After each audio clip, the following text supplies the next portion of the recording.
쉽고 재미있는 시사경제 페페TV에서 친애하는 대한민국 국민 여러분께 말씀드립니다. 베트남 사람들, 최근에 이 사람들 왜 이러나 싶을 정도로 한국 참 싫어하는 모습들을 볼 수 있었는데요.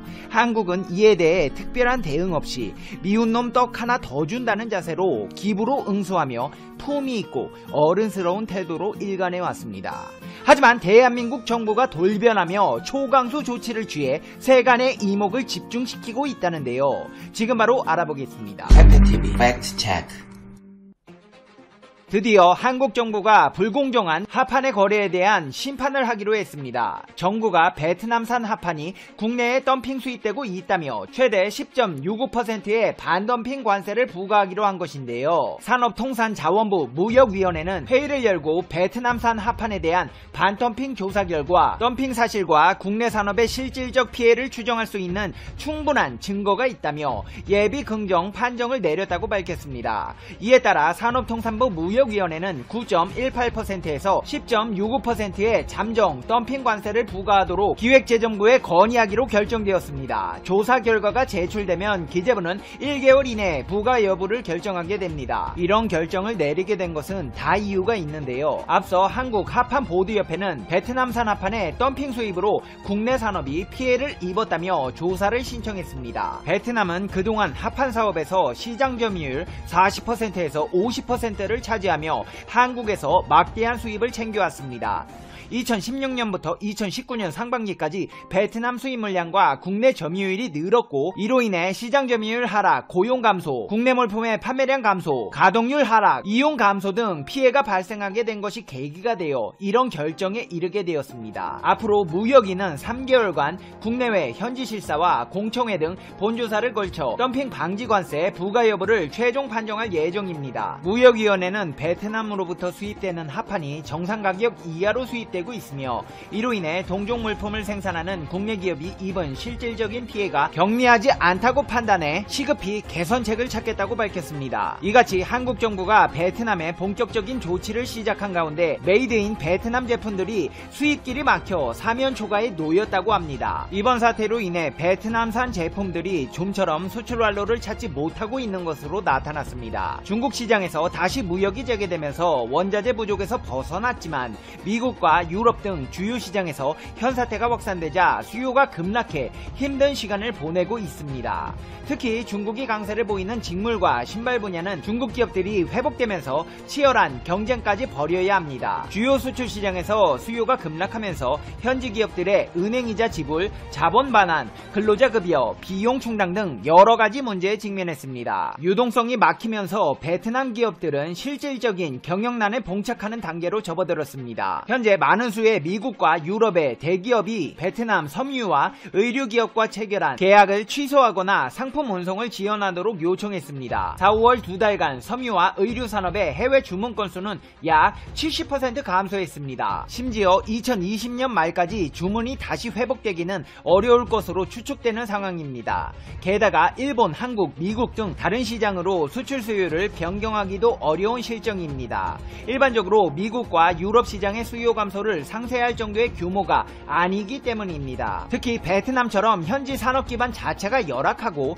일부 거대 외국인 직접 투자 기업들이 시장 전반을 주도하는 형국에서는 도미노 파산이 빠르게 진행될 가능성도 언급됩니다. 설상 가상으로 현사태가 발생한 후 베트남에 대한 외국인 직접 투자가 크게 줄고 있습니다. 베트남 현지 매체 등에 따르면 외국인 투자부는 신규 등록과 지출된 FDI 자본은 지난 2019년 같은 기간에 비해 약 80%에 불과하다고 보도했습니다. 2020년 1분기 외국인의 새로 등록된 자본, 조종자본과 주식 구입을 위한 자본은 총 85억 5천만 달러로 전년 동기 대비 71.9%에 해당합니다. 겉보기에는 20%에서 30% 떨어진 것으로 보이지만 내면을 들여다보면 상황이 더욱 심각합니다.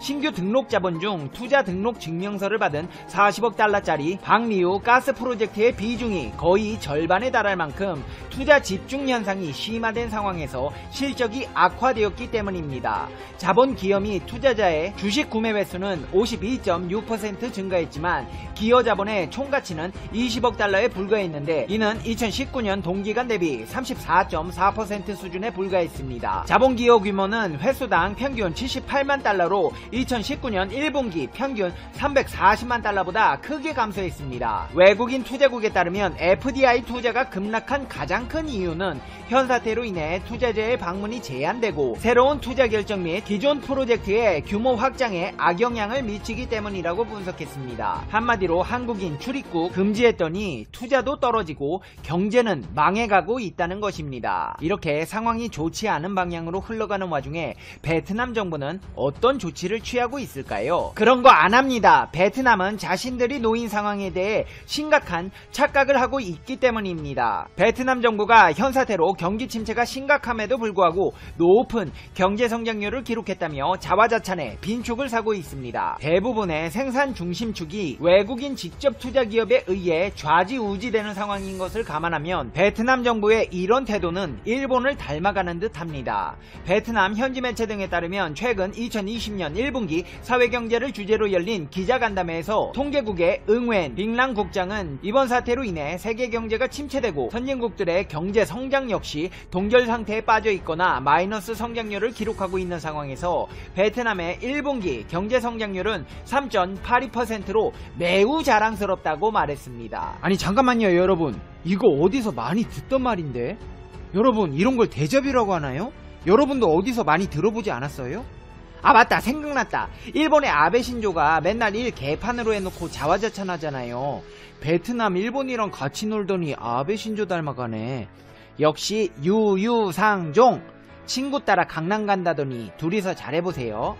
하지만 베트남 정부의 이런 자화자찬식 발표에 의문을 가지는 분위기입니다. 베트남의 제조산업을 비롯한 생산활동의 핵심은 대부분 외국인 직접 투자 기업이기 때문입니다. 자체적인 경제 기반은 사실상 굉장히 열악합니다. 특히 베트남 정부의 일방적인 통제로 외국 기업들의 생산활동이 크게 위축되면서 손실이 커지고 있는 상황에서 나온 발언이어서 내심 불쾌하다는 분위기까지 형성되고 있습니다. 그도 그럴 것이 베트남 통계청은 정부의 입장과는 반대로 1분기 수출이 전년 동기 대비 매우 낮은 성장률을 기록했다고 우려했습니다. 현 사태가 미국과 중국 등 베트남의 주요 수출 시장에서 급격히 확산되고 있기 때문에 이런 국가들이 질병을 통제하자마자 베트남은 기회를 보고 수출을 다시 재개해야 한다고 강조했습니다. 베트남은 언론지수 최악의 나라입니다. 이 말은 정부가 발표하는 말에 신뢰성이 적다는 것인데요.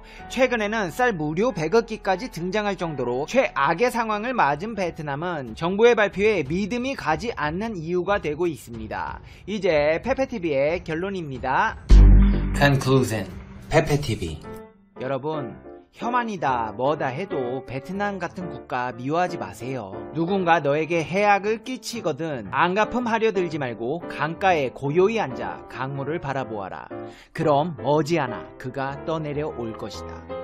노자가 한 말입니다. 아니 우리가 행복하게만 살면서 좋은 사람들이랑만 상대하면서 살아도 부족한 인생에 왜 누군가를 미워하면서 분노해야 하나요? 그냥 떠내려가는 것 보면서 빠이빠이 손 한번 흔들어 주면 됩니다. 참 이런 거 저런 거 신경 쓰다 보면 행복을 느끼기 쉽지 않은 것 같아요. 생각해보면 우리 어렸을 때는 장난감 하나에 초콜릿 하나에 행복해서 어쩔 줄 몰랐는데 지금은 뭐래도 행복을 느끼기 힘들잖아요. 우리는 초보자처럼 느껴야 합니다. 눈을 뜨면 다시 태어난 듯 새로운 날을 맞이해야 하고 오늘을 마지막으로 살듯 최선을 다해 살아가야 합니다.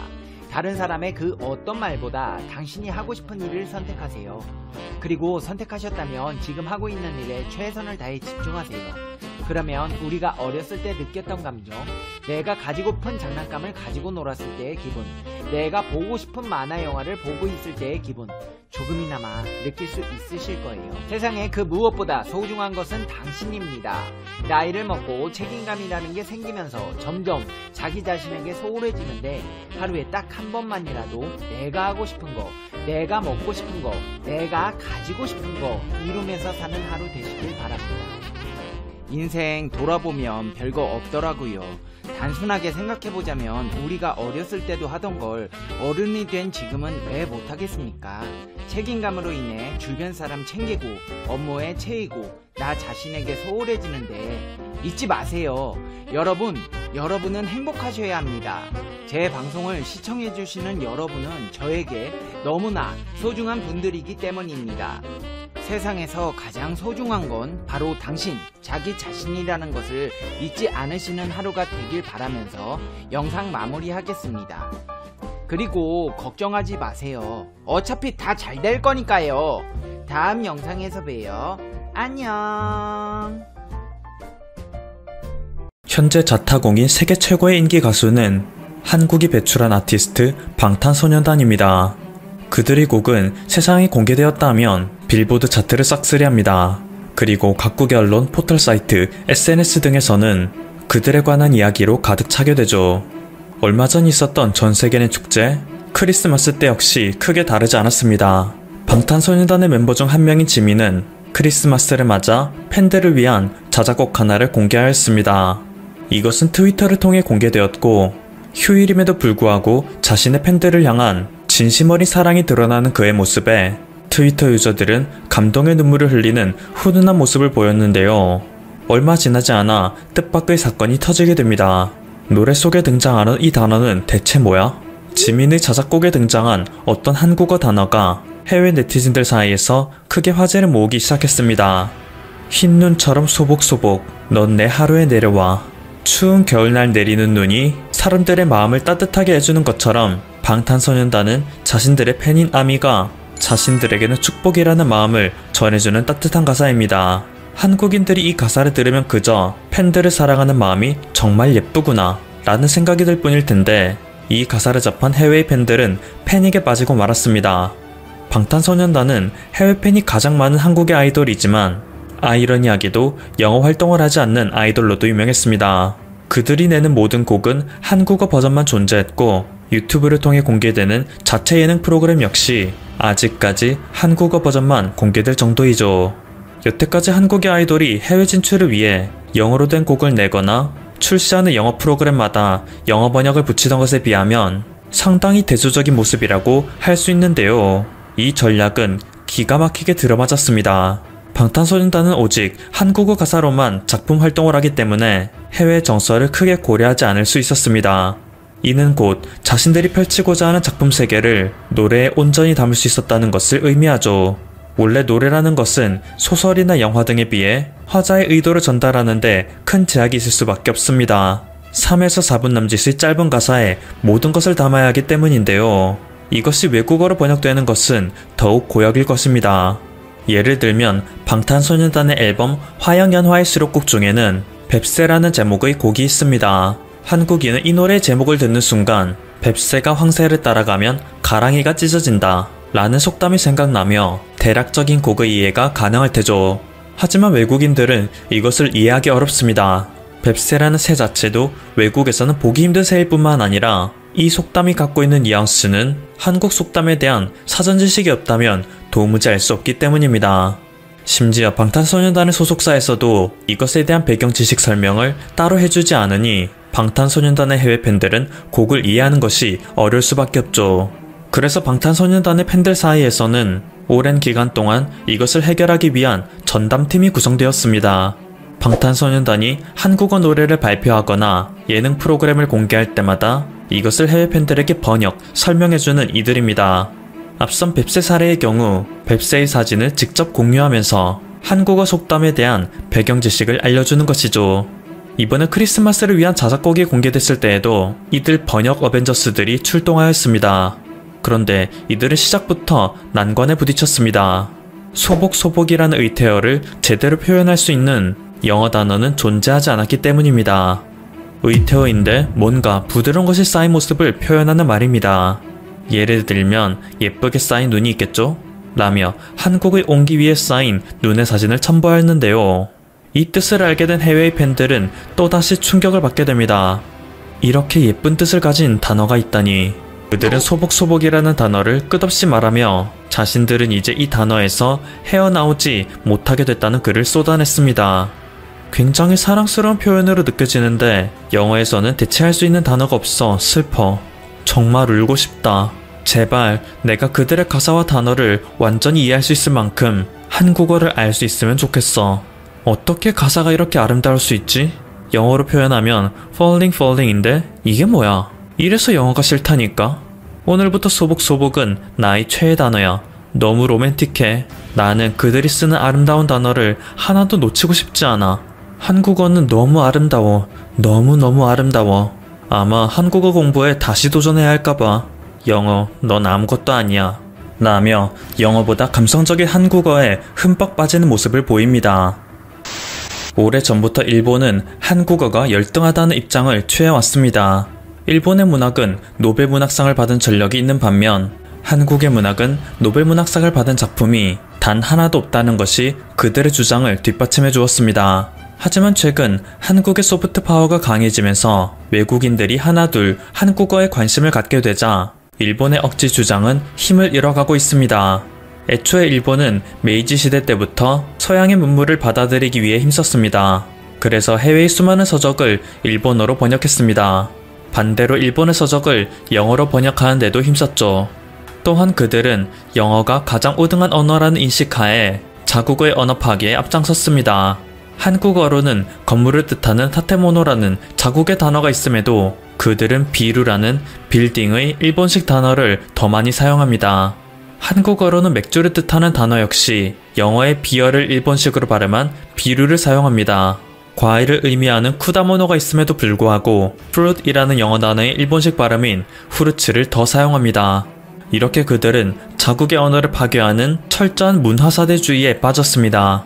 거의 100년에 걸쳐 이러한 경향이 지속되다 보니 그들의 언어는 사실상 영어로 번역되기 가장 좋은 동양의 언어가 된 것이죠. 즉, 일본의 문학은 영어로 번역되는데 큰 어려움이 없는 것입니다. 이미 그들의 문화와 사고방식은 서구화되었기 때문에 지역만 아시아일 뿐이지 냉정하게 본다면 서양의 아류 문화로 복속되는 결정을 한 것입니다. 하지만 한국어는 전혀 다른 모습을 보입니다. 오늘날 한국에서도 서양 문화의 유입으로 인해 각종 외래어가 난립하는 양상이 있긴 합니다. 그런데 우리 안에서는 늘 이것을 경계하는 비판의 목소리도 제기되며 한국어의 파괴가 아닌 한국어와 영어의 공존의 길을 택하고 있죠. 그래서 최근 한국의 소프트 파워가 강해져 외국인들이 한국어를 접할 기회가 많아지자 한국어의 독보적인 감성에 반하는 외국인이 생겨나는 것입니다. 예를 들어 푸르다라는 단어는 우리에게 단순히 색깔로서만 인식되는 단어가 아닙니다. 굳이 색깔로 분류하자면 파란색, 초록색이라 할 수 있지만 그것보다는 오히려 맑고 신선한 자연의 분위기나 생기가 왕성한 젊은 사람들, 아름다운 희망 등 다양한 의미를 함축하는 단어로 쓰일 수 있죠. 하지만 초록과 파랑이라는 색깔을 정확하게 나눠 생각하는데 고착된 외국인들의 입장에서는 푸르다라는 의미를 받아들이는데 상당히 큰 어려움을 겪습니다. 또한 답답하다, 속 터진다 등의 단어 역시 이를 번역할 수 있는 단어가 영어에는 존재하지 않습니다. 그들의 문화에는 없는 한국만의 독특한 정서가 한국 문학에 스며들어가 있기 때문에 서양 문화권의 잣대로 우수성을 판단하는 노벨문학상에는 한국의 문학이 이름을 올릴래야 올릴 수가 없는 것이죠. 이는 반대로 말하면 서양인들은 그들이 영문화권에 있다는 이유 하나만으로 한국의 우수한 문화를 느낄 수 있는 기회를 영원히 박탈당했다는 관점으로도 해석될 수 있는 것입니다. 이들이 이해하지 못하는 한국의 정서는 더 있습니다. 외국인들이 한국어를 처음 배울 때 혹시 한국은 공산주의 국가인가? 라는 의심을 들게 하는 단어가 있죠. 그것은 바로 우리입니다. 지금도 해외 커뮤니티에는 한국의 우리라는 단어에 대한 질문글이 끊임없이 쏟아집니다. 우리 집, 우리 아기, 우리 엄마 등 한국의 정서를 모르는 이들이 볼 때는 왜 한국인들은 집도, 자식도, 부모도 다른 사람과 공유하는가? 라는 의문을 들게 하지 않을 수 없는 단어입니다. 우리 아내라는 단어를 듣는다면 충격에서 헤어나오지 못하죠. 그리고 한국의 문화에 대해 공부한 이들은 한국인은 가족과 같이 생각하는 개념에 대해서는 항상 우리라는 단어를 붙이는 것 같다 라는 설명을 해주고 있습니다. 나의 나라가 아닌 우리나라라고 표현하는 것 역시 같은 나라 사람이라면 한 가족이나 마찬가지라는 의식을 갖고 있는 한국인들의 독특한 감성에 주목합니다. 그리고 이런 한국인의 특성을 이해하면 그동안 한국의 역사에서 한국인들이 왜 그렇게 자신의 지역사회와 나라를 위해 헌신하고 봉사하는지 매번 믿을 수 없을 정도의 단합력을 보여주며 위기를 극복해왔는지 이해할 수 있다 감탄합니다. 한국인들은 위기를 겪을 때마다 혹은 타인이 공경에 처했을 때마다 우리 모두의 위기, 우리 모두의 공경이라고 생각하고 우리 함께 이겨내야 한다 라는 의식을 갖고 있기에 다른 어떤 나라보다도 뛰어난 단합력을 보여준다는 것이죠. 가까운 이웃을 위해 자신의 불편함이나 금전적 손해를 마다하지 않습니다. 오늘날 한국의 문화를 세계에 널리 퍼뜨리는 데 앞장선 한국의 팬문화 역시 결국은 우리라는 문화가 있었기에 가능했습니다. 타국에서는 특정 가수의 팬이 된다 하더라도 그것은 개인의 취향에 불과한 것으로 취급됩니다. 하지만 한국에서는 너와 내가 공통으로 좋아하는 무언가가 있다면 그때부터 너와 나는 우리가 되어 유대감을 형성하고 무엇을 하든지 우리가 함께하는 강한 결속력이 생깁니다. 그래서 국경과 언어, 거리라는 현실적인 장벽이 있더라도 팬들은 서로 소통하며 문화를 교류할 수 있는 기회를 만듭니다. 이것이 바로 K-POP, 한국 문화가 현대사회에서 갖는 가장 중요한 의의가 되는 것이죠. 어쩌면 지금 지구상에 한국의 독특한 문화가 없었다면 안 그래도 분열되고 있는 오늘날의 사회가 더욱 빠른 속도로 갈등만을 빚어내며 파멸을 향해 가고 있었을지도 모른다는 분석도 심심찮게 제기되고 있습니다. 한국은 오직 수천 년간 지켜온 문화의 힘으로 오늘날 세계의 곳곳에 선한 영향력을 끼치고 있습니다. 지금까지 퍼플튜브였습니다. 여러분의 구독과 좋아요 그리고 알림 설정은 콘텐츠 제작에 큰 힘이 됩니다.